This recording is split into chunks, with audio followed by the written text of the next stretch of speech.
Hello, and welcome to the Business and Pleasure podcast, the show that discusses what it's really like to be a digital nomad. We talk about the ups and the downs, the lessons learned, and the big discussion about whether you can really have it all. Today we have AJ. AJ has a YouTube channel where he discusses the good, the bad, and the ugly of being a digital nomad. As well as documenting his digital nomad journey, he's also a copywriter. Today we're going to discuss AJ's journey so far, understand why he created his YouTube channel and what next. I'm really excited for this chat with AJ. I've been following him for a while on Twitter now. And not long ago, we bonded over our love for great sausage rolls. So obviously it was match made in heaven. I had to get him on. So let's get into it. Welcome to the show, AJ.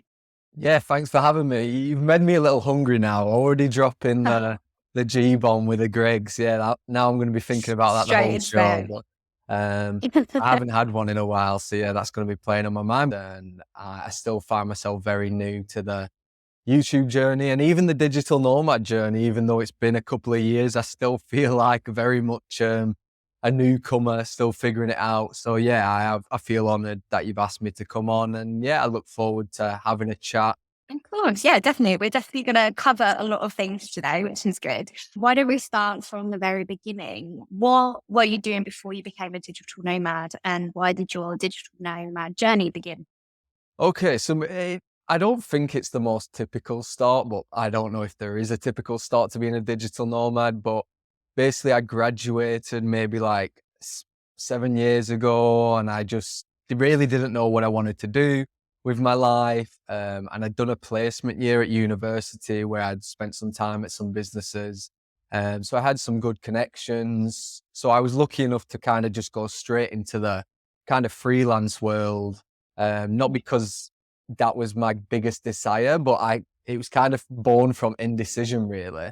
And I also like the freedom of kind of working for myself and not having to commit to an office and whatnot. So I kind of did that like for a couple of years, not going all in, but still just doing it to get by. And then I actually took the plunge to become a teacher. I can't really remember what the motivation behind that kind of came from. Obviously, it's something I was interested in. My business teacher at college was a very inspirational person to me, so maybe that's where it came from. So I decided to give it a go whilst still maintaining my business on the side. And I taught business studies at a couple of years at college. But I always found myself a bit of an imposter, I was like, I'm teaching these kids how to run a business, but I also felt like I'd never really done it properly. And I felt like I needed more life experiences to be able to teach to my full potential, Like I was teaching them a lot of theory, but I didn't have much from my own experience to back it up, which I think is quite important in the teaching world, if you can do that. So I kind of, after a couple of years, I was kind of feeling a bit lost. And I just thought I need to change something. I think I need to go back to running my own business full time and maybe revisit teaching down the line. Because I did really love teaching. So I kind of did. 3 months after leaving teaching, lockdown happened, COVID came out of nowhere. It was kind of crazy because it was the perfect decision, but I did not know COVID was coming by any means. And then COVID happened. I just dedicated all my time to my business because that's all I had to do. Working in digital marketing, I was very lucky, one of the only industries that saw benefit during COVID. So things just took off, and then I was feeling very trapped in my hometown, not enjoying living there, wanting some change. Traveling is not something that I was like dying to do, but I just knew I needed to get away and change my surroundings. So I just kind of looked into it. I realized somehow I'd built a business that could like suffice a lifestyle whilst traveling the world. And even now, from that point, I was like, this can't be a way to live. There must be a catch. I can't just now go around the world and work on my laptop forever. I can't do that. That would be too good to be true. But I will give it a go anyway. So I just booked a one-way ticket to Iceland. The reason for that is it's one of the only countries we were allowed to travel to at that point in lockdown. And I had no idea if I was going to enjoy traveling, to be honest. It was 50-50. I was like, I might hate it. It might be good. And I just loved it from the second I left. And I'd not done much traveling in my life. And yeah, I was just working from hostels day to day. I even took my sister with me initially. She was working with me. Nice. So we were kind of both being digital nomads for a while. And I've just never looked back. That was a bit of a long-winded way to kind of explain, but I just wanted to kind of show how like you don't have to be figuring it out for years and years to become a digital nomad. It's not possible to achieve. I kind of just fell in. I didn't even know what a digital nomad was. I remember someone in a hostel coming up to me and be like, so what do you do? Because you're on your laptop every day. And I'm like, oh, I just do a bit of marketing online. And they were like, oh, it's like a digital nomad. And I was like, I guess. And that was kind of it. I was like, maybe that's what I'm doing. And I just kind of made my way into it. And That's great. So you mentioned before, I guess, lockdown, you'd never really done that much traveling. Lockdown hits, you head to Iceland, and then you said you sort of just fell in love with travel. What were the initial things that you fell in love with? just the freedom and the ability to change my surroundings, to have a positive influence on myself. And for anyone who hasn't been to Iceland that has the opportunity to go, let me just say, definitely do it. To this day, that place really blew my mind. I think it was, even though the weather was terrible, it was the middle of winter, it was freezing. And I'm speaking from the north of England right now, still saying that it was much colder than this. But I just remember pulling up to my hostel and there was just the biggest, most beautiful mountain landscape just right in front of me across the street. And from a small town in England where we don't have much going on, it just really took me back. And then remember seeing Northern Lights for the first time. And I'll say this, it's quite embarrassing, but I just started crying, and I can't. I get that. And I really wasn't that kind of person to just randomly start crying. But when I saw the Northern Lights for the first time, it was kind of like, for the first time in a long time, I knew what I was doing was what I should be doing. I was like, I'm doing this.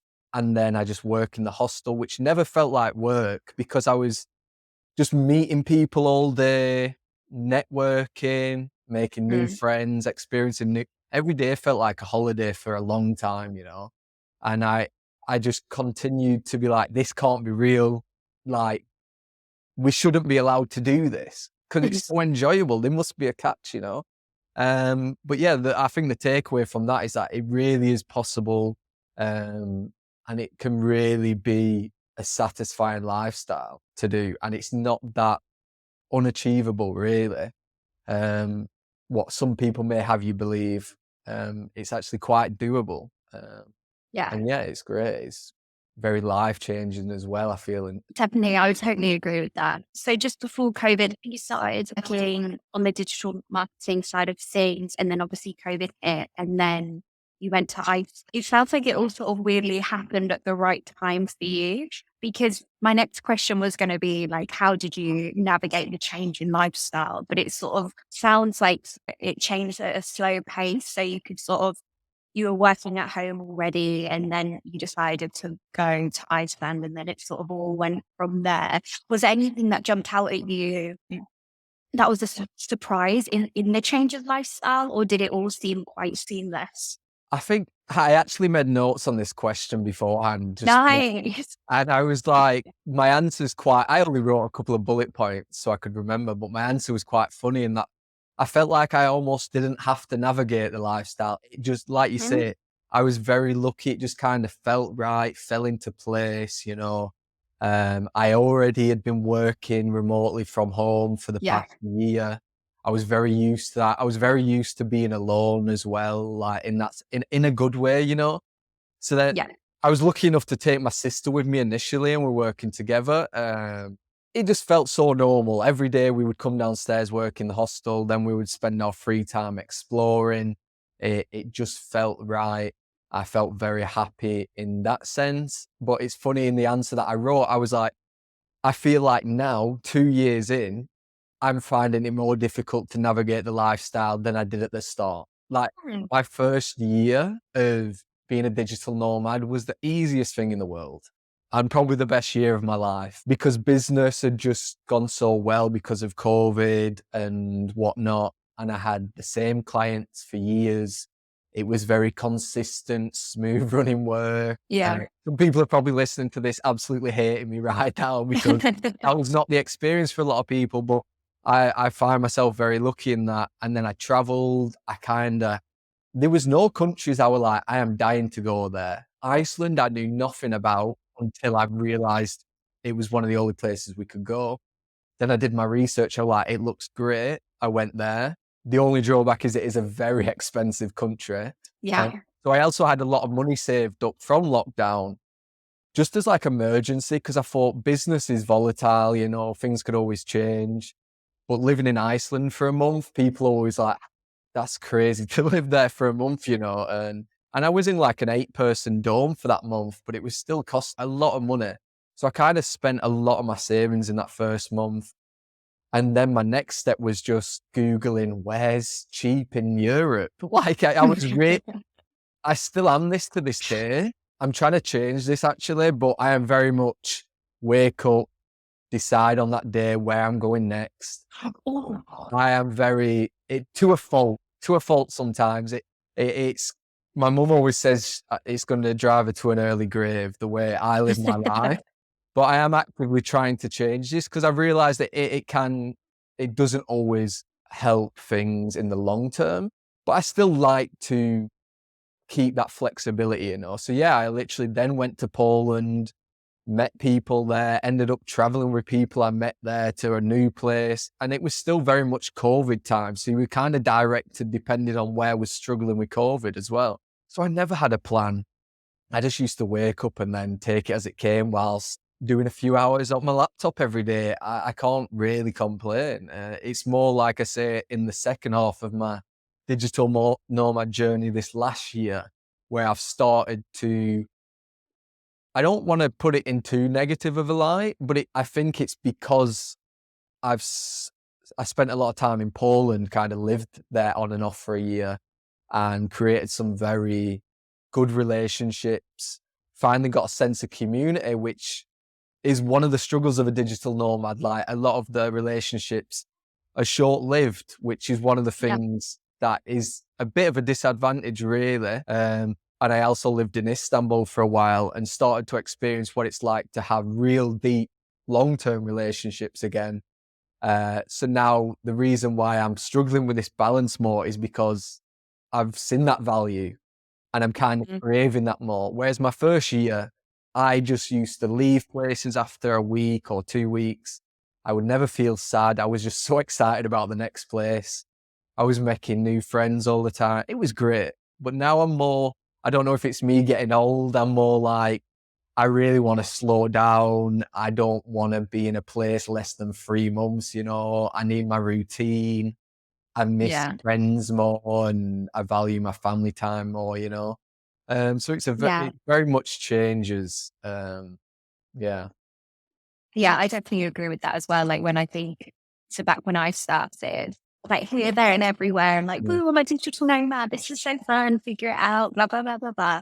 And it is great, like when you first start, because you're just like, it's this whole new world, and it is exciting, and it's a great lifestyle. I was definitely like happy go lucky, figure it out, see what happens. Touch wood, hope for the best. But now, like and probably to be honest, for the last year and a half, I think I got over that like excitement quite quickly and realized quite quickly that I needed routine. I didn't like jumping around as frequently as I did. It knackered me, it tired me out. I wasn't really fully like present where I was because I was worrying about sorting something out to the next place. And like now I'm very much like, okay, so the least amount of time I'll stay somewhere will be a month. And ideally I just stay in one place and then go to somewhere on the weekend or have that sort of approach. Because again, maybe it's because getting older. And I think it's also you find what works for you. Like I really need a routine. I need that space where I can work. But it's interesting when I was in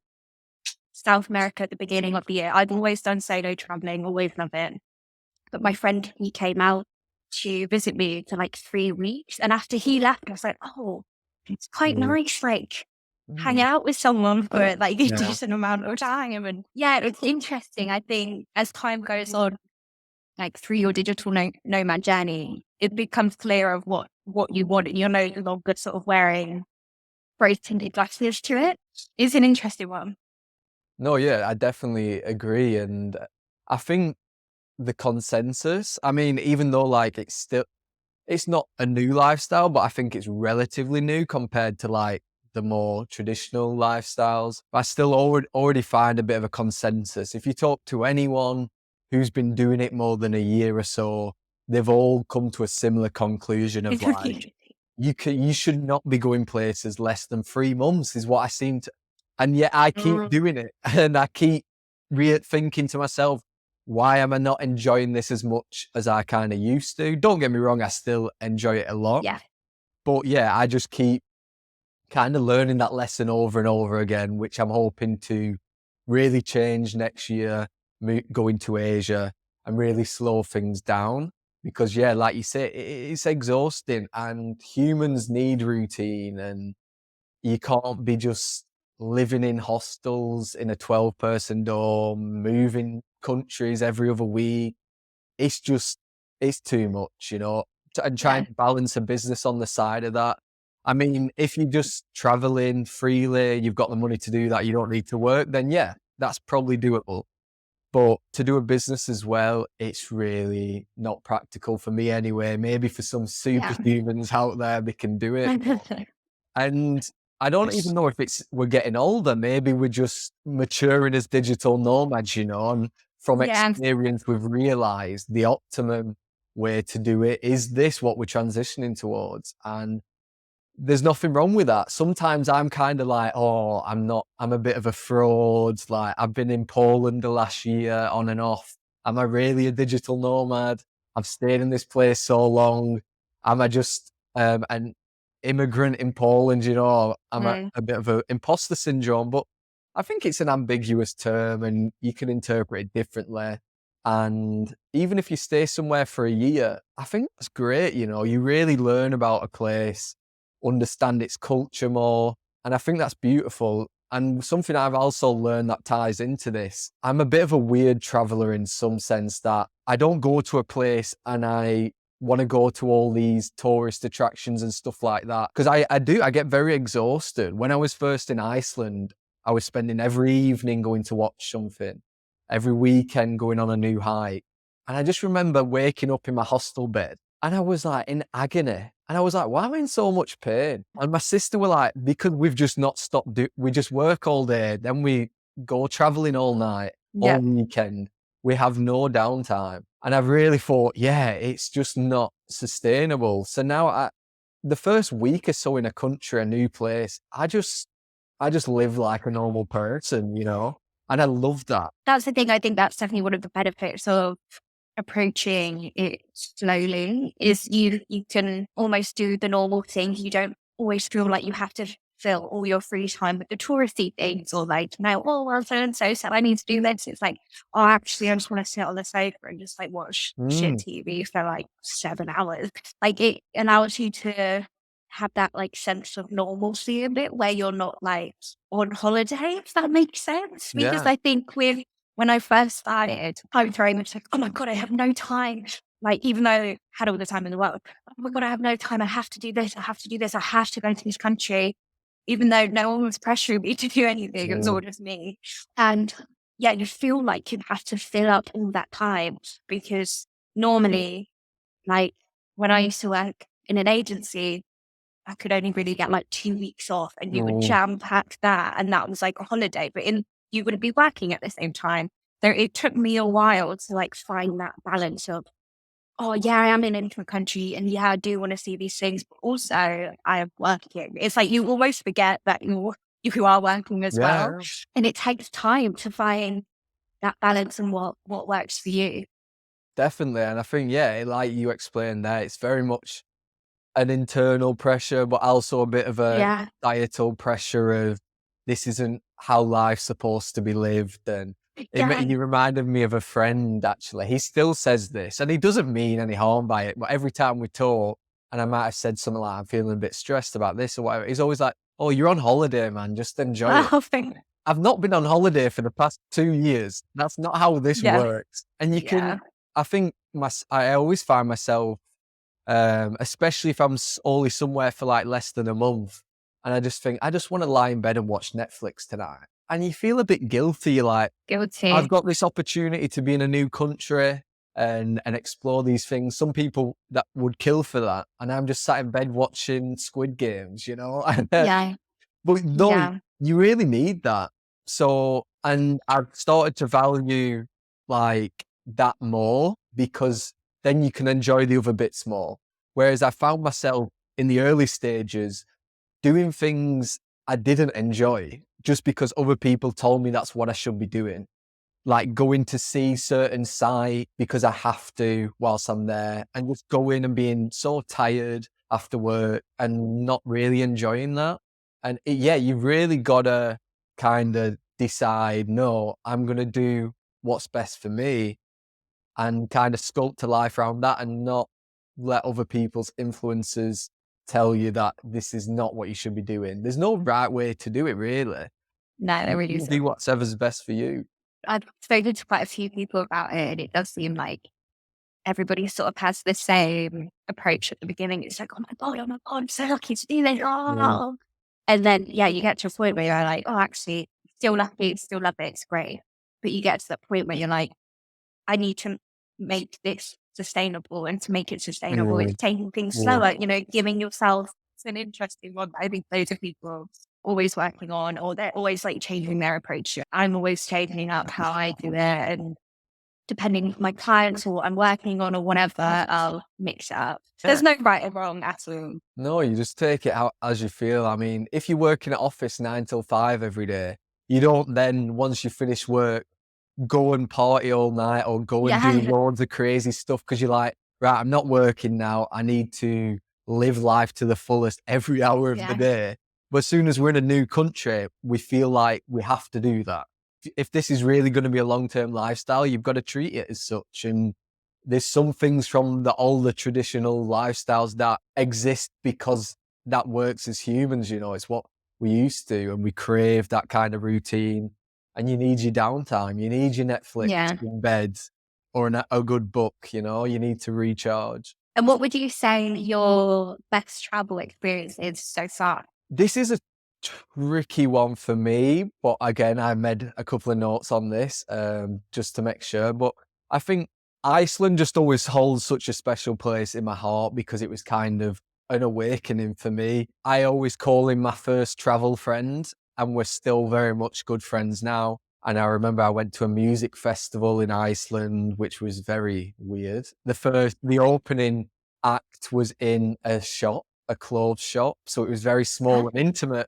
And I went there and I was kind of like not really knowing what was going on. And this Italian guy approached me, a really friendly guy. We got chatting, and turns out we were staying in the same hostel. And yeah, he then we spent every day together for the next month or so. We went on a road trip around Iceland, me, him, and my sister, because it was his 4th time there. He had a tattoo of Iceland on his leg. He was very much, he was a Big fan. professional photographer, and it's his favorite country in the world. So he showed us like some of the most beautiful spots. And I was just like, is this what life can be like? I just met this guy, and then the next day I'm having one of the best experiences of my life with this guy. And we've stayed in touch 2 years since. We've only managed to meet up once since. That was actually this year in Portugal. We reconnected, which again was great. But I think to boil it down to more of a core experience is just the people you meet are always the most significant experiences. And the only other one I would probably mention is like, I've spent a lot of time in Turkey the past couple of years, have a lot of good relationships with people from there, and being able to experience that country through the experience of Turkish people has been like, it gave me a level that I could never see as a tourist, like being with Turkish families, eating the home cooking, seeing spots that on your travel blogs because people don't know about it. So them two things really for me, like meeting people and then them showing you something you would have never found alone. And you sharing that experience with them and always having that memory together. And every time you then talk to each other, you're like, remember that time in Iceland or remember that time in Turkey. I think that's just by far the most significant kind of thing to take away from my travel experiences. I don't love a place because of that place alone. I think it's the people I meet and the experiences I have with them always is what I remember the most vividly, I guess. So I guess that's the best for me. And what would you say the biggest thing you've learned about yourself since traveling is? That's a tricky one because I would say like I discussed earlier, like it's really changed for me. But I think if I were to put that down to a lesson is that, so the first year I was just like, I can be alone. And I love that. And I was kind of like, I don't need anyone. I'm so happy alone. I could go weeks without really talking to anyone. And I did that. Obviously, apart from talking to like shopkeepers, the odd small talk in the hostel. But I was very happy in my own company doing my own thing. And I thought maybe I'm just happy myself, you know. But then it really took a shift once I lived in Istanbul. It was the first place I was very sad to leave because I had to, because of like, I ran out of free visa days or whatever. And it was the first place I was really upset about leaving. And then I went to Poland where I then decided to stay for a year. So I grew two very strong connections to countries. And then I realized, no, I don't think I am that person. I just didn't really have relationships that I missed that much. Obviously, I always have my family that tie me to England, but I always say if my family didn't live in England, I would not probably ever go to that place, to be honest. Which is sad to say, but at the same time, I just don't connect with it so well. Maybe it's the weather, but I don't know. I find I'm much more content in other places. So the biggest learning curve for me is not that I didn't value relationships as much, is that I was kind of just missing the right relationships. And now I really value that. And I will always go back to Istanbul to see friends. I will always go back to Krakow to see friends. And I just think that's so important too, because very recently I've been a bit like lost in, especially what I'm turning 30 next year. And one of the worries is like, you don't always feel like you have that home as a digital nomad. I think that can creep in sometimes, whereas you're seeing your friends having babies, getting married, buying houses in your hometown. And you're like, should I be doing that? I'm scared in a few years, once I might be tired of traveling, I'm going to have nowhere to go back to. So to know that you have these places in the world where you've got long-term friends for life, I think is invaluable and something I will always appreciate and nurture. So yeah, that's probably the biggest learning curve for me. Something I'm very much still mid-lesson in. This next year is going to be a big one for me, I think, in Asia. And yeah, I can't wait really, because I think next year is going to be my best year, I would expect, because I feel like I'm now taking all the lessons of the last 2 years, a lot of mistakes, a lot of up and downs. And now I'm kind of, this podcast is at a really nice time actually, because it's almost like we're reflecting on the year. Yeah, that is true. And 2024 is a good way to put things into action, you know? So yeah, maybe it's quite symbolic in that sense. I don't know. Yeah, we'll have to chat this time next year again and see what's been happening. We'll see. We've learned our lessons. I think they're really great learnings. With me, I don't feel drawn. I've not felt drawn to the UK for many a year. And I feel more at home, definitely sort of Southeast Asia, this side of the world. My brother lives here. I love it. It's the best. Like I just feel a lot more at home here. So I get that. But I think as well, like, because I'm 28, so I'm getting to that age where like my best friend's just getting married next year. Everybody's buying homes, where the best friend had a baby, like, which is amazing. But it sort of makes you reflect, and it makes you think, maybe that's sort of like tickling my fancy a little bit. I've never thought about that. It's like, it's an interesting, even if you're not a digital nomad, I think, it's an interesting time in anyone's life where you're on a slightly different path to your close friends. Yeah, you're very much right. And I like to think now that I have 3 homes in the world. In my family's home in England, Istanbul, where I have friends, and then Krakow in Poland. but you also have these floating kind of homes, like, and you do meet digital nomads along the way. Like, for example, my Italian friend I talked about earlier, even though we've only met up once, for one reason, he's a hard guy to tie down. He's very busy. But if I was ever to be like, look, I'm coming to Italy right now to see you, he would welcome me with open arms, you know? Yeah. And I think it's because he's not a digital nomad, but he kind of like, he travels a lot and works on the road. So it's kind of the same sort of deal. And once you meet someone in the same boat, yeah, you kind of have that bond straight away. And I went to Ireland this year, and the people I went to visit there are people I'd just met on my travels. And then I kind of just went and stayed at their places, which is if I told that to someone from my hometown who's never really traveled, they'd think it's a bit kind of like crazy how I was staying with this Tunisian girl who I met in Poland, who now lives in Dublin. I just crashed on her sofa and we reconnected for a while. They'd be like, that just sounds a bit wild to me. Because like the area of England I'm from is not the most multicultural, stuff like that. If I'd have never left my hometown, I would have never met people from some of the countries I've had the pleasure of meeting.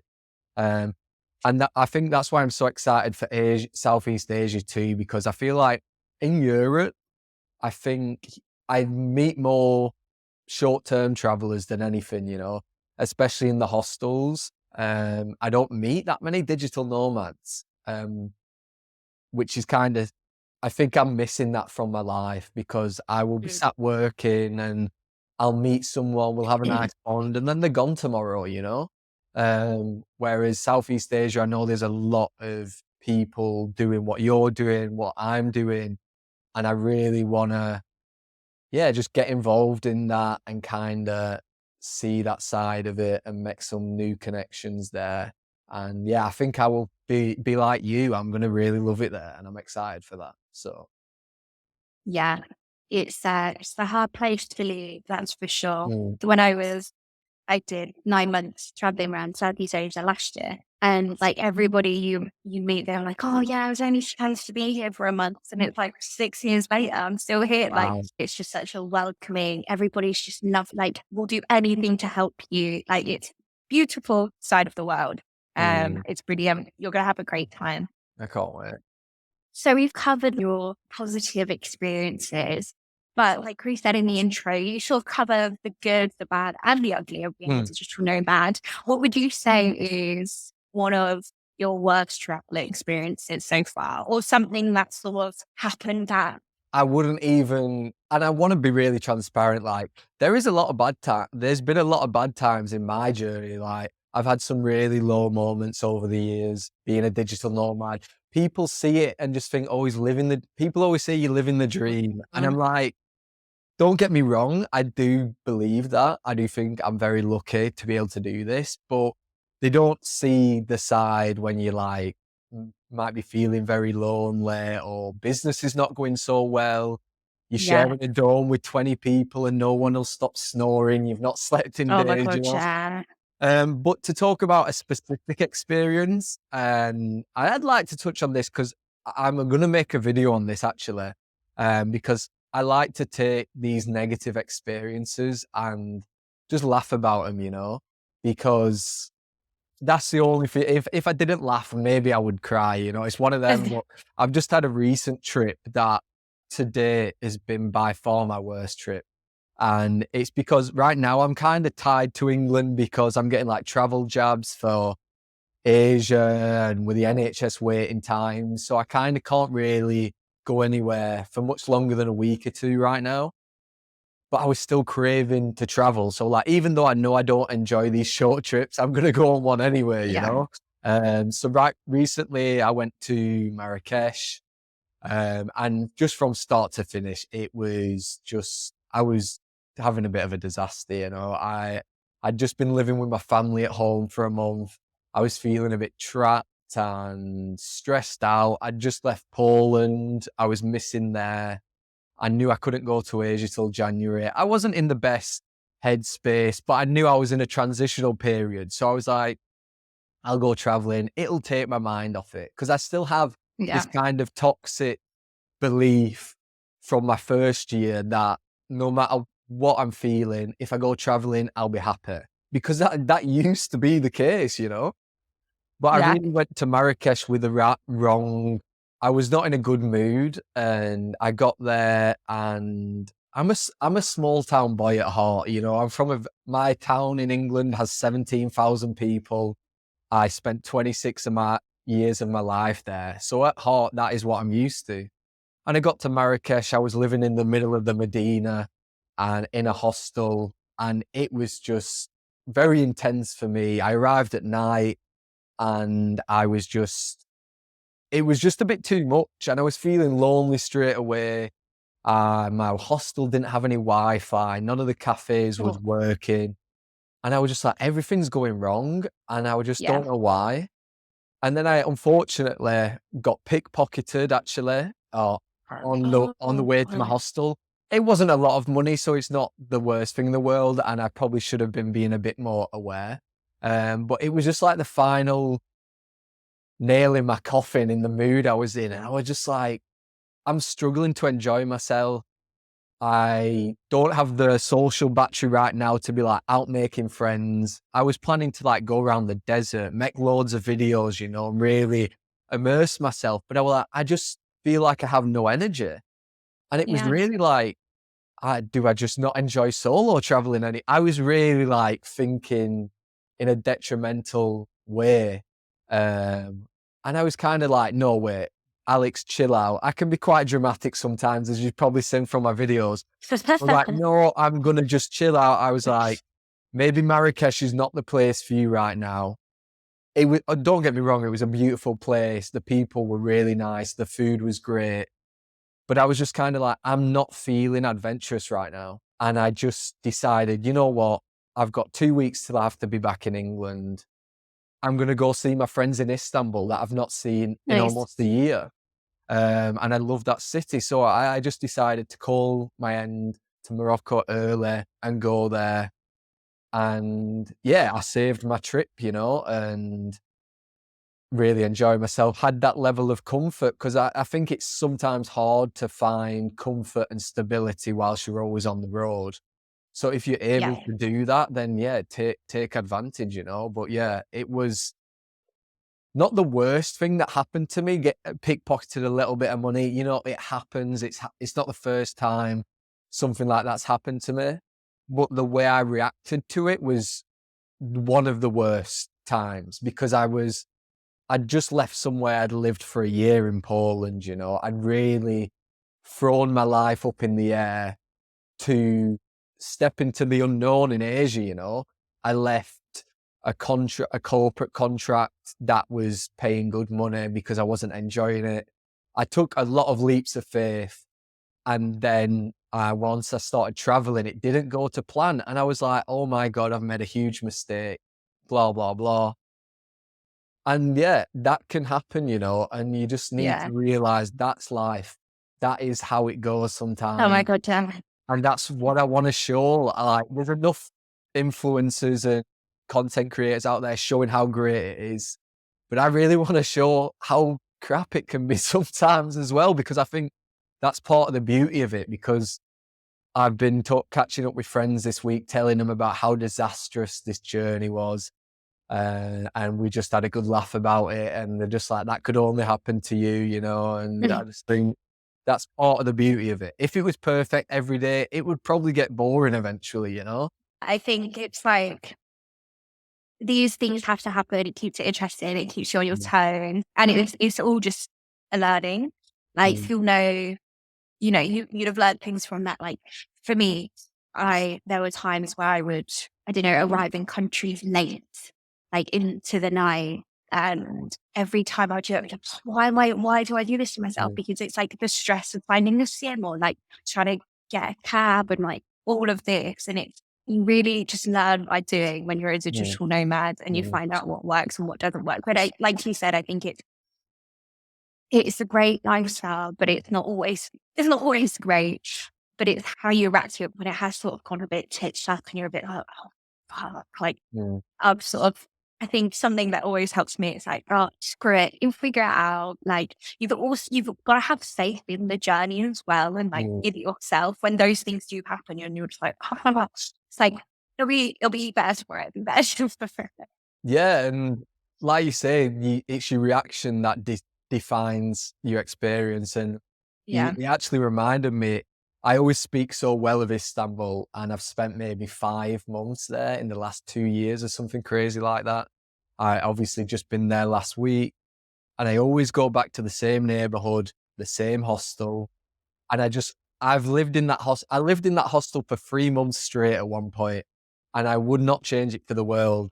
But there was a No. brief moment where I left that I first arrived there in that hostel, spent a week there, it was good. But my plan was to live in every corner of Istanbul to really experience it. And I moved to the European side and spent a few days in a hostel. And I had the worst few days of Mm, my life. It was it had the best ratings ever, this hostel, which is another side note, and it was by far the worst hostel I've ever stayed in. That's just a side note for anyone believing the reviews on Hostel World or not. Take it with a pinch of salt, because I think it had a yeah. 9.6, and it was Whoa. I've lived in some bad places, but this was like, I had to leave. I just left because it was the first time actually in my journey where I was like, I miss home. I miss England, because I was having such a bad time there. But instead of going back to England and giving up, I just thought, wait, I enjoyed that last hostel. So I went back there, even though it was somewhere I'd already explored. And then I just stayed there for 3 months. And that's the place I always go back to now. And I just think you need to find that familiarity in the 100%. change, you know. You I can't just have completely new. agree. Yeah, you can't just have new all the time. Otherwise No. you're gonna have a lot of bad experiences, and it'll get. Yeah. Because that's the thing, it's exhausting. It's like when you are constantly on the go and it is all constantly new, it's tiring because you're taking it in new surroundings, you're meeting new people. It gets tiring quite quickly. Mm, Whereas like being comfortable, and again, this is what I've learned through the last 2 years, is to me now being comfortable and being in a familiar place is a lot more important and higher mm, up my list than it was when I started. Like when I was in Buenos Aires, I ended up being in Argentina for 3 months. And just like you, I kept going back to the same hostel because the people were great. I knew how it worked. I may have been in a dorm of 8, but like I knew how it worked and I knew the area. I knew how to get around. And it just, especially when you are working, knowing those little things massively helps, because when you do land in a new place, it's like, oh, well, they have a metro, but how do I get a metro card? Like, and it takes up a lot of time figuring mm, out mm. those things. So yeah, I'm a big believer of the comfortability of familiarity is really important. But I've spoken to quite a few digital nomads who, say the same. It's an important thing, I think, being Definitely. comfortable.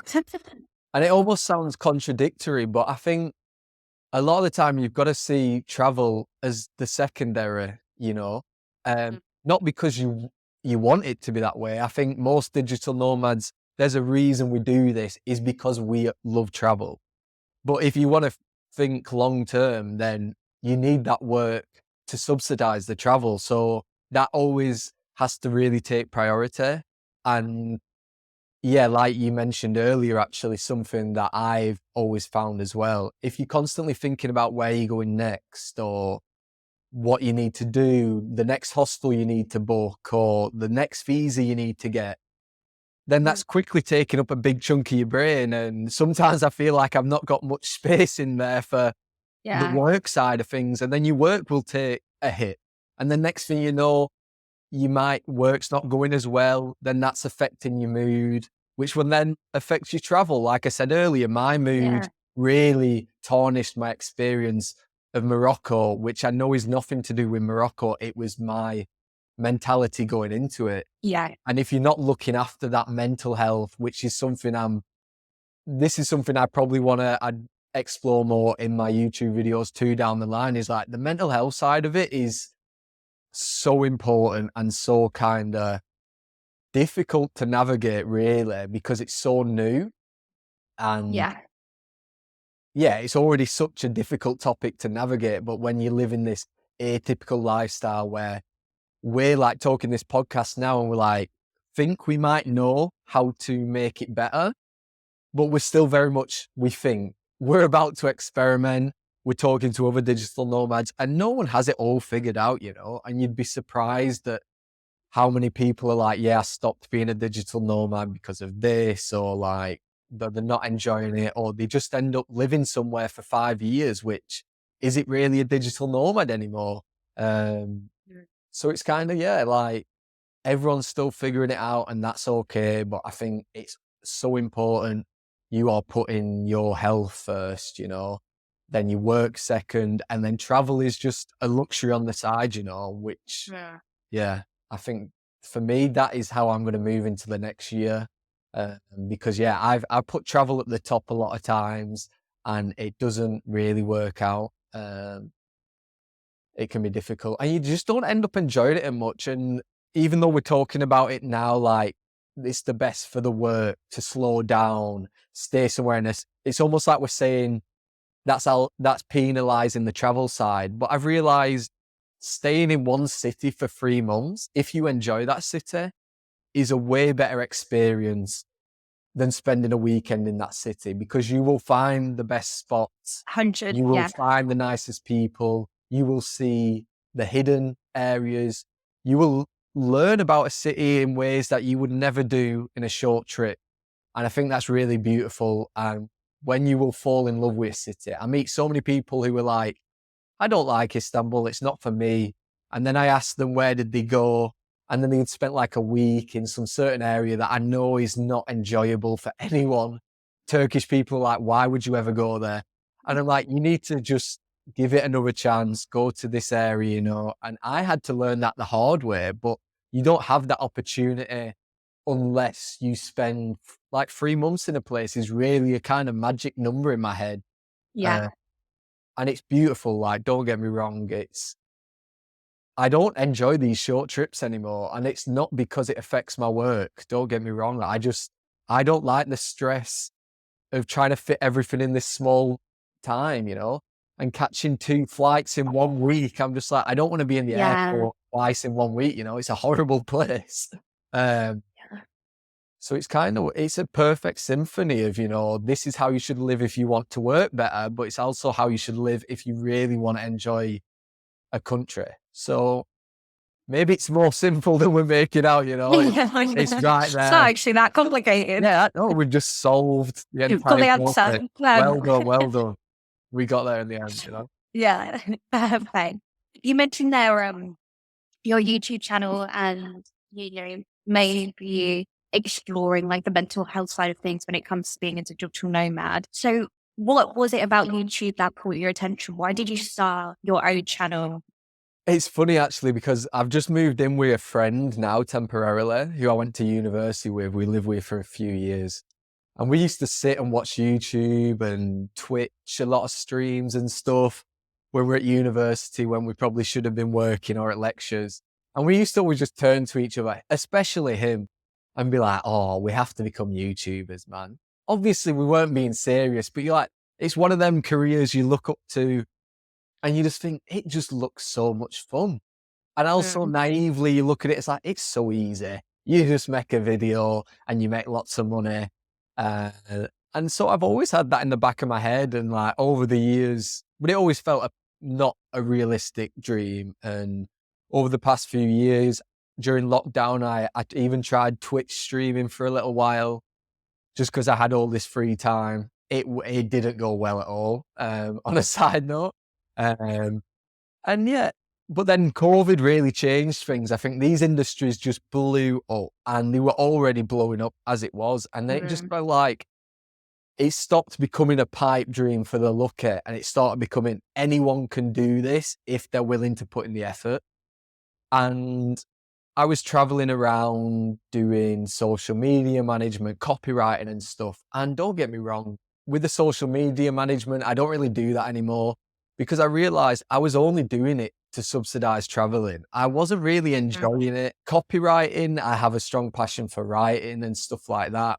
But I feel like I'm not really fulfilling my full kind of potential sometimes. Like, one part I really enjoyed about teaching was kind of talking to people, explaining something, and just talking and kind of having that two-way engagement. And I think YouTube just feels like a way I can achieve everything I want, to put it kind of bluntly, in that I'm able to help teach people about something I might know about that they might not. I also really enjoy making people laugh, is a big thing for me, which I think ties into mental health. I know it can be a huge form of escapism for people, is entertainment on YouTube, and also just documenting my journey. And I think if I'm able to make it work, don't get me wrong, I'm very new to it. And it's not like I'm still very much figuring it out, but it just seems like if I can make this work, I will be very content in my life moving forward. And I find a lot of people always have this dream of like maybe becoming a footballer or maybe doing this or this. And they're just so dismissive, and they're like, but no one can ever do that. No one can ever become a YouTuber full time. It's impossible, you know? And I'm just like, do I want to really be sat when I'm 60, 70 years old, 80 years old or whatever, thinking, why did I never try, you know? And copywriting, even though I do enjoy it, and I feel like it's something I've got a lot of experience in and a natural ability, but it's the safe option for me right now, you know? I'm still doing it whilst I throw myself into YouTube. But don't get me wrong, like, if YouTube ever took off, touch wood, hopefully it does, I would throw myself into that in a heartbeat. I would rather try it for a few years and fail than in 10 years regret ever trying, you know? So that's where I'm at right now. Like I say, I'm very new to it, but I'm enjoying it a lot, teaching myself how to video edit, experimenting with new things, trying to find my niche, you know? I'm loving it. And I think for me, the biggest luxury in life is enjoying what you do for work. And I've just left a corporate contract that some people would say I'm stupid for leaving, you know, but I hated every second of it. It was like, I would rather have a quarter of the income and just get by living in hostels, but wake up every day excited to crack on with my job, than earn good money and just dread Monday morning, you know? For me, it's as simple as that. And I think right now, YouTube really feels like that could be my way of achieving it. So yeah, fingers crossed it goes well, but we're going to try and find out, you know, have some laughs along the way. Definitely. I think as well, like, it's interesting because that's sort of the reason why I started the podcast. I love chatting. Like, I'm really passionate about the digital nomad life and travel. So it sort of made sense to me as well. And also it was just the idea of challenging myself and running with it and just seeing what happens, and it being a passion project, not really having any expectations. Because as I've gotten older, it's like, you know, work becomes priority or whatever else becomes priority. But for me anyway, it was like for the last few years, I've not really been doing anything. I've always been creative, but I've not really, last few years, I've been creating for other people, or I've not been doing anything just because I wanted to do it, really. It's always been like, oh, well, you know, so needs things or whatever. So I was really at that point where I wanted to do something for myself, and it wasn't to make millions of pounds or anything like that. It was just because I wanted a challenge and I needed something to really get into. And again, just like you, it's a learning thing, because I think when you have had like the same job for years, or, you know, you're very comfortable with your position in life, you sort of stop learning. So, and I have sort of missed that, which is another good thing with the lifestyle of being a digital nomad. You're constantly learning. You're constantly in new situations where you're like, well, how do I navigate this thing? And I think that's what I really, really enjoy as well. I remember my point of that. Basically, rounding it up, I think it's great what you're doing, and I'm excited to see where it goes. Yeah, I think you're very right. And you made two very good points. The latter was like, to learn a new skill stimulates your brain way more than if I were just to carry on copywriting, you know, Yeah. And the digital nomad life as well is a great way to stimulate your brain, which is so important. And also you talked about earlier that really resonated with me. I mentioned how I used to be like a social media manager, which I thought was like the dream job for me, because like growing up, I used to love social media because it gave me a platform to create content in a very minor way, like just making tweets or pictures, and I really enjoyed that because I'm like you, I'm a very creative person. I always have been, but I never found my perfect escape for that. Or Mhm. maybe escape's not the right word, but the way to express it that I can then do as maybe full time or whatever. And I just found myself hating social media after a few years. Like it's Yeah, still I lives with me bet. now, And I realized it's not because I hate social media, it's because I don't enjoy creating content for not every business, but a lot of businesses, because it's hard to fabricate that passion. And for me to create, I have to be passionate. And when I'm doing like content for, I don't know, I don't really want to drop any bombs right now in case Yeah. you listen to this. We can imagine. Let's use an example, maybe like a recycling company. I've never worked for a recycling company, so no one's gonna ring my phone over this one, but you're doing it about that. And well, that's not a good example because I am quite passionate about Because recycling sustainability. is good. Let's edit that bit Exactly. out. Well, you know where I'm going. Maybe a paper company. Let's go with that. It's hard to muster up that passion, and you're never going to do your best work if you're not passionate. And I really realized that. Whereas when I come to doing my own stuff, like the YouTube journey, your podcast journey is just a testimony to how passionate we are Wow. and how motivated we are. Because unless I don't know, I don't want to comment on it, but I imagine you're not making millions or whatever right now doing a podcast. And because the start of your journey, you don't get paid for these things. YouTube, on average, you've got to wait 2 years of consistently producing to even start making your first few dollars, And if I was to say to you, come work for my company for 2 years, I'm not going to pay you until 2 years. No sane person would agree to that unless they literally was so passionate about the cause, Yeah. And I think that's beautiful and it allows us to be creative. And yeah, I think it's a sad life if you never get to express that part of yourself, even if it doesn't amount to something. But I'm trying to find this magic balance right now where I have the copywriting to subsidize my YouTube. I'm earning enough to live, and I can dedicate as much time as possible to my passion project in the hope that one day it can sustain itself, And if it doesn't, that's all right. But I mean, it's great that we've been able to find this because not everyone finds it. And, for many years, Yeah. YouTube was not on my radar, because I think I still had that toxic mentality that we're raised with, in our generations, obviously us being similar age, of that YouTube was seen as, if you told your mum and dad you wanted to be a YouTuber when you're a teenager, they'd have probably said you need to get a real job, Now these newer generations, it's becoming much more common practice, like being a YouTuber is realistic nowadays. Yes. A lot It's more mainstream, isn't it? yeah, exactly. And so for us at 28, 29, 30, it's not too late for us to think, right, we want to get in on this. We don't want to be part of the generation that just settled for less because that's what we were told.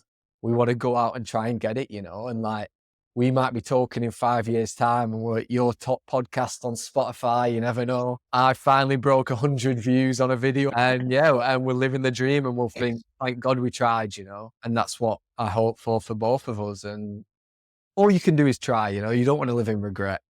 That's the thing. You might as well give it a go. Exactly, You'll exactly, learn. You'll learn a lot on the way, for sure. exactly. It is fun. It keeps it interesting. You mentioned, with your copywriting and then your YouTube, and then you've obviously got travel as well. How do you approach the work and the travel? Do you have like a set approach that you do? Do you make sure you have a routine for every place that you go to? Do you use certain software to help you out? How do you approach that in general? For any aspiring digital nomads listening to this podcast right now, I am not a good example to follow.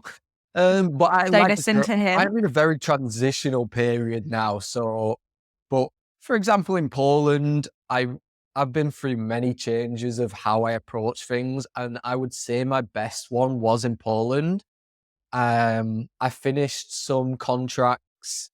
I had like 6, 7 clients, which might not sound a lot to a lot of people, but as a one-man band traveling, it was a lot to Yes. juggle sometimes. And they came to a natural end, and I decided, you know what, I don't want to do that anymore. So I kind of took on a big corporate contract, which was basically a full-time job. I had like one other client on the side, and I've been doing that the most of this year, and it made Nice. things so easy. I signed up to a co-working space, which I'd never done before, like a really nice office where I had my own desk. I had a fancy chair, not a fancy chair, just better than a wooden chair in a coffee shop. For the first time in 2 years, my back was, Had a nice chat. yeah, and my back was so happy about that because don't get me Yeah, wrong, cool. the worst thing about digital nomad is the back problems. Yeah, so, and I started working a 9 till 5, which is like a bit of a dirty term in the digital nomad world, but it were bloody great. Like I would Yeah. turn up at 9, I would have my coffee from the free coffee machine, I would work till 5, and then I would go home, and it was amazing. If it wasn't it, eventually I got burnt out from the job because again, I was lacking passion for what I was working on. But no, that was the kind of magic routine for me, almost going back to the 9 till 5. Don't get me wrong, I still went traveling in between. I was still able to do that job from anywhere, and I wasn't forced to work a 9 till 5. I just chose to do that because your Yeah. friends, the people you'll meet will be doing 9 till 5. So it allows you to then experience life with them still. Um, and yeah, I was very happy doing that. That's what I am trying to achieve once again now. Because right now things are not like that. Things are very sporadic. I have a lot less work right now, kind of by choice, as I'm trying to figure things out, trying to dedicate all of my time to YouTube to just try and get the ball rolling with it. I've been struggling having that routine of YouTube whilst traveling. Um, and then next year, my plan is to go to Malaysia first, probably, and just spend 3 months there, find that routine again. But yeah, I am on Upwork now. That's going to be my plan too. So I'm going to be trying to build on there. But yeah, like right now, it's very sporadic. I don't really have much of a schedule, which is not a great way to live. Um, so I'm always trying to achieve that. But yeah, if you're looking, the routine is so important. As Yeah. much Agree. stability as you can achieve is great, really. Which is difficult in freelance life, but just always strive for that. Try and give yourself some set times in the day where you're going to work, because otherwise you're just never going to switch off, and it's very easy to Yeah. overwork yourself as well, which I've done. Um, and Yeah. underworking and overworking are both as bad as each other. So do really try and find that routine where possible. Um, it's very important, as I've learned the hard way Yeah. many times. Definitely. Yeah, I agree. When you work for yourself or you're freelancing and you have different clients and they like drop in and out, when that first started happening for me, I was like, oh shit, like everything sort of went to pot because straight away I've sort of Mm. lost that routine and I didn't really know how to deal with it. And again, when you're traveling and your timings are a bit out, it's hard to keep up with it. But like it's so important. Yeah. Well, for me, definitely everything goes out the window if I don't have a routine. And even like my mood, like it massively helps as well. It keeps me going every day, which is, well, I was just going to say, I guess that's sort of your advice for any budding digital nomads out there is routine is important. Yeah, definitely. And obviously, it's if you freelance, and especially like the shift I've made now to go, because before this period, I was very lucky where I found clients in my hometown. I got a lot of word of mouth clients.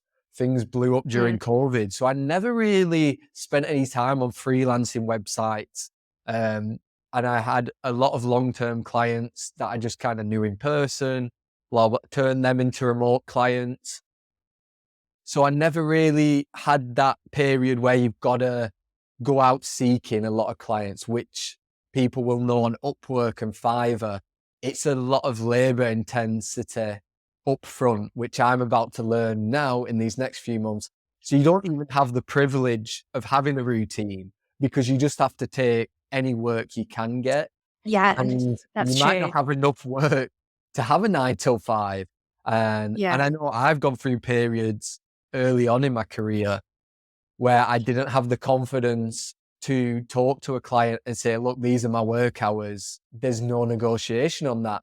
And you can't be afraid to have these conversations because otherwise you'll end up like me. And I remember being in a nightclub at like 11 p.m. on a Friday night, and my client is ringing my WhatsApp asking Oh me if I gosh. can send an email, a marketing email out.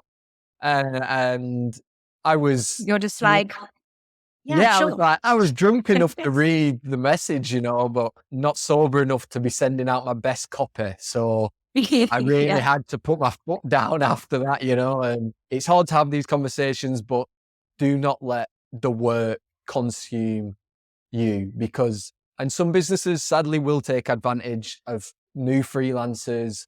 Yeah. They might not pay you your worth either. That's very important. And just make sure you are prioritizing your routine because at the end of the day, you're not going to do a good quality of work if you don't have that in place, which any digital nomad will tell you. If you're just winging it for a year, your business is going to take a hit.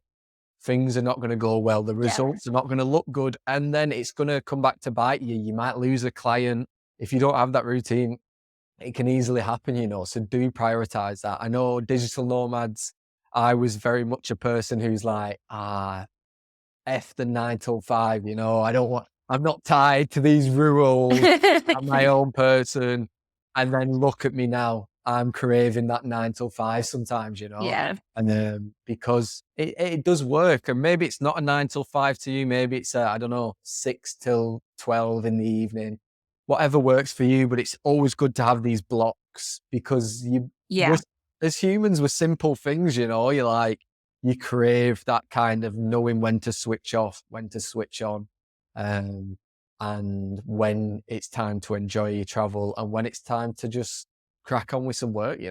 So try and find that. Again, it all comes back to stability and familiarity. Try and Yeah. find that in the madness because it's easy to get lost sometimes, and it's not a sustainable strategy, as we both know so well. Yeah. Yeah. Definitely. I think that's a really good piece of advice, like having your boundaries and being confident enough to tell people and your clients about those boundaries. Because yeah, like part of the point of travel and work is to enjoy it and explore. But if you're always in like business brain or like, oh, yeah, it's like 11 p.m. here, but yeah, of course I'll jump on this call. It's like, Um, like, I think it just comes with time and learning and like what works for you. Because I definitely at the beginning, I was like, oh God, I just need any clients yeah. because I was starting out. I was like, I'll take anything, I'll do anything. Not the best approach, but I'll do whatever. I'll do Mm, whatever time. It's totally fine. And yeah, I think you learn quickly that again, it's just not sustainable, like we've mentioned. But yeah, that's definitely a good piece of advice for sure. It'd be great to hear like what's next for you. What are you currently working on? I know you mentioned you're currently in the UK, but at the beginning of next year, you're going to be heading out to Southeast Asia. yeah. So unfortunately, I'm kind of, in a period where I can't do much travel. I can go on short trips, but I'm just realizing I don't enjoy them as much as they're worth for me, as I have like some appointments for like travel jobs. I'm really determined it's going to happen, to spend Christmas with my family in England. I always say it's the only time I want to be in England is Christmas time. I love it. It's a great time to reconnect with family members and friends. So I've decided, I'll just stay here till January, try Nice. and survive the cold and the terrible food for a bit longer in the hope that, well, I have the light at the end of the tunnel to finally go to Southeast Asia because it's been on my radar for like 5 years, kind of. I'm like, I'm going to go there, blah, blah, blah. But as we all know, it takes a few extra steps. It's a bit more of a commitment than, say, traveling around Europe, which is kind of what I've been doing the past couple of years. But I finally come to a time where it feels very right. And I'm so Nice. excited to do that. So yeah, it keeps changing. It was Thailand in January, but now it's Malaysia. I'm sure there's a chance it might change. I will always have that last minute person in me. I have no flights booked. I have no accommodation booked. I just like to go with the flow a bit. But I will be there. Why did you change your mind from Thailand to Because Malaysia? I really had my heart set on Chiang Mai because I know that's going to be a city where I can go, relax, Yeah. create a community. And because I'm very much in a mindset now where travel is the kind of secondary right now because I need to build up my freelance portfolio again. I really want to get YouTube off the ground. So I really want to just go sit in a city for 3 months and be productive because I've not had that for a few months now because I've been traveling around a lot. So I'm really craving that routine, which I know I can achieve there. I have friends there already, things like that. But it's Nice. burning season. Yeah. So it doesn't sound great to go there in January. So I've just been looking around places, and Penang in Malaysia is somewhere that jumped out at me. Have you been? Yeah, it's big sort of digital nomad. It's a great Yeah, spot to be if you're a digital yeah. nomad there. And my friend's girlfriend here is actually from Penang. Oh, So nice. So I will be talking to her about it as well. She's always recommended it in the past. So that's currently the top of the list right now. So we'll go there. And yeah, just really put my efforts into YouTube. I am going to be doing a lot of YouTube this month as well, actually, which is kind of a weird thing. I've been finding, how do I do the travel vlogs whilst sat in England, because it doesn't feel like I'm traveling. But it's also been a bit of a learning curve for me because I think I'm never going to be the best travel vlogger in the sense of showing people the most beautiful places in the world. I don't think that's ever going to be my selling point, just because things we've talked about earlier, like I don't go to a place and I'm like, right, where's the best content?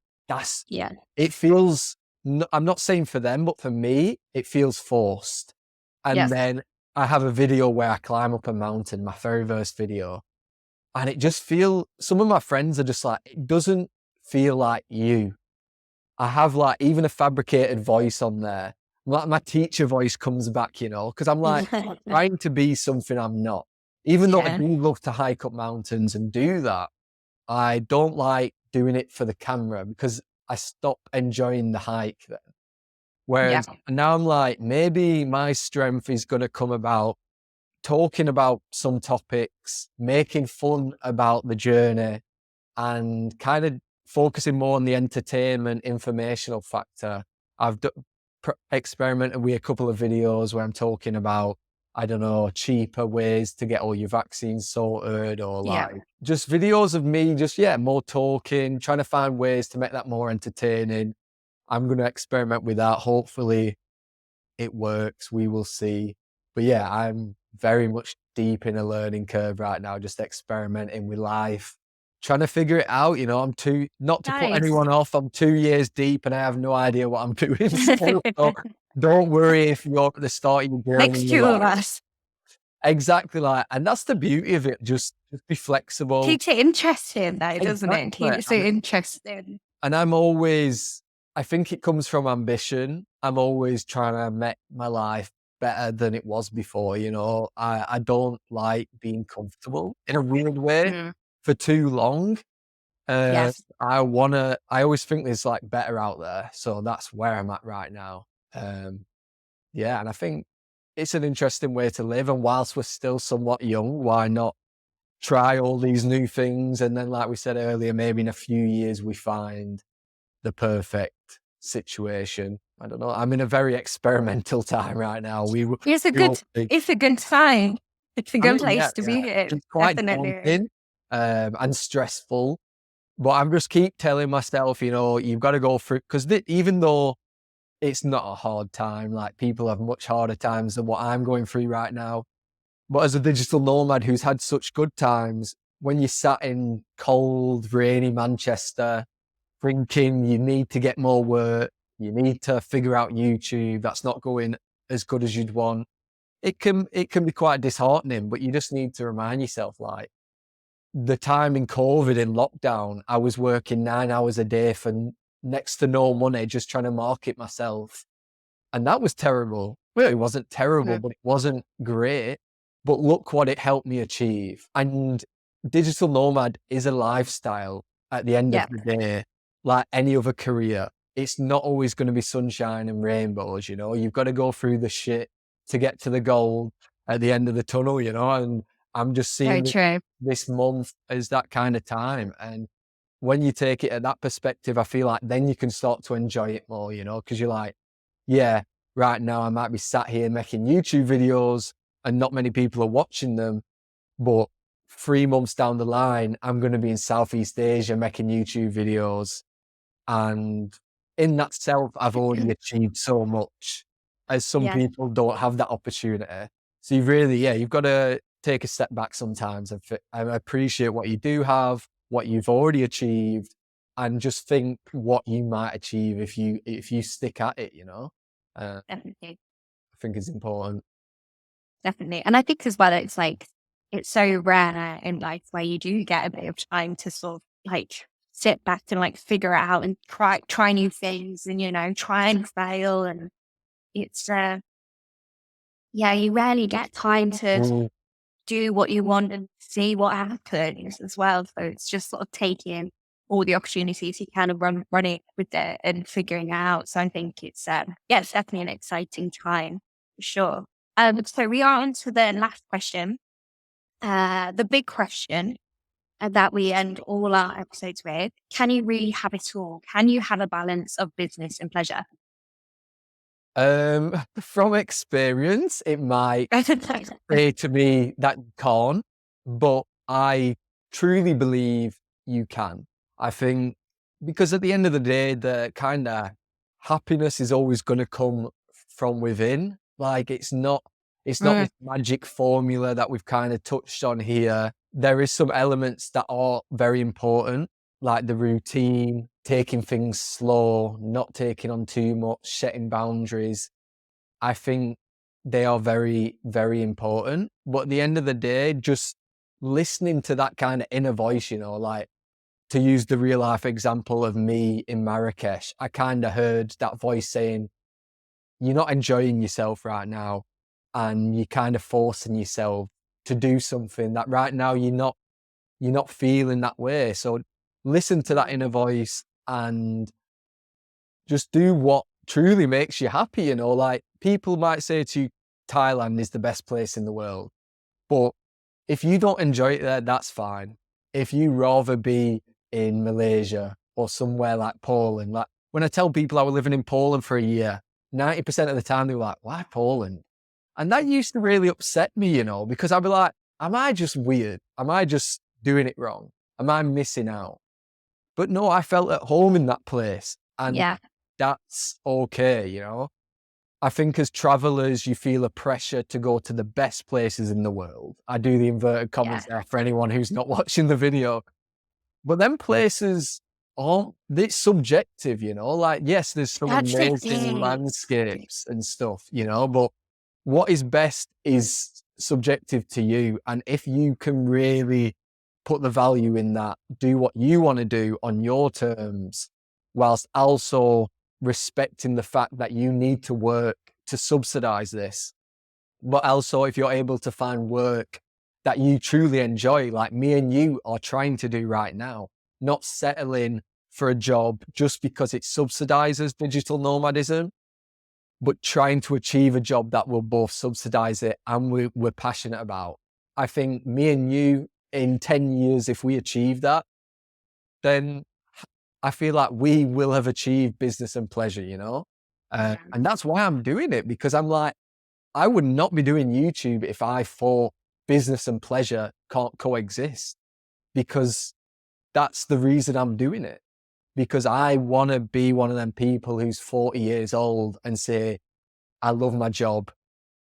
I love my life. I'm so proud of what I've achieved. Don't get me wrong, I'm not looking through rose-tinted glasses thinking YouTube is going to be a breeze and like I'm going to enjoy every second of it. Already there's times where you're like, this is a pain.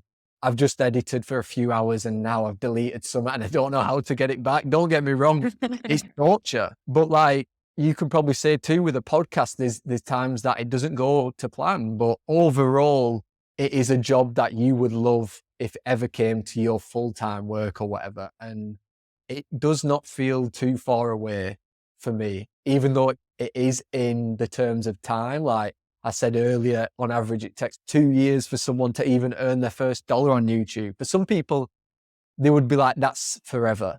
For me, 2 years does not sound like a long time in the grand scheme of things. I'm in this for the long run, you know? So to answer your question in one word, yes, I think it's possible. When we will achieve it is another question entirely.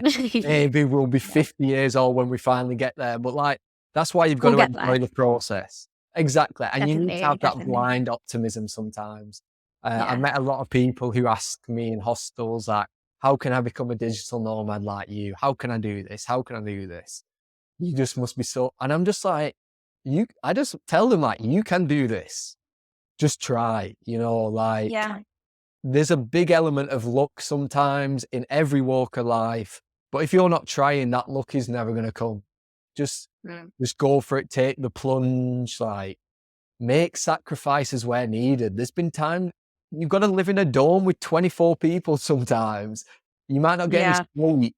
It might be horrible, but it's also amazing at the same time, you know, like it's not about living the life of luxury. It's about making things work in the hope that one day you will be content with what you've achieved. And then it might not last forever, but then you will do something else to achieve what then content looks like for you. It's an ever-changing cycle, I think, is what you need to realize. Like we said earlier, our journeys both started similar, where the business pleasure was just all pleasure with a little bit of business. And that was good for us. We made it work, you know. Our businesses didn't fail, our jobs, we didn't lose our jobs, and it worked. But now it doesn't work for us. So now that circle of business and pleasure is changing. There's more business in there, and that makes us happy. And that's fine. I think being adaptive is the most important part. Change depending on how you feel. As you get older, you're going to value different things more, and just don't try and fit yourself within this box. Because even digital nomadism, even though it's so innovative and new, there's already these rules we have to obey.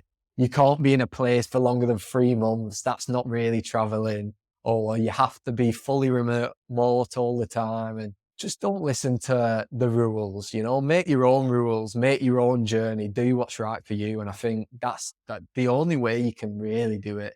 I've listened to your podcast and every single person is so vastly different, you know, and that's the beauty of it. It can be achieved in so many different ways, and just find what works for you. And it is achievable if you approach it that way, for sure. Yeah, I totally agree with that. That's a good way to end the episode. Well, thank you so much for joining us, AJ. I'll make sure to include all of your links in the episode show notes. Everybody go and check AJ's YouTube channel out. Thank you to everybody for listening, and we'll see you again very soon.